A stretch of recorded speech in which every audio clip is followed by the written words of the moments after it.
അടിപൊളിയായിട്ട് നമ്മുടെ പടം.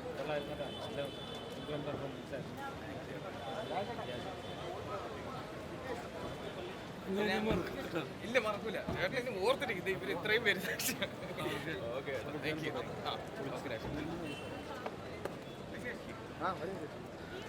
അപ്പൊ ഓക്കെ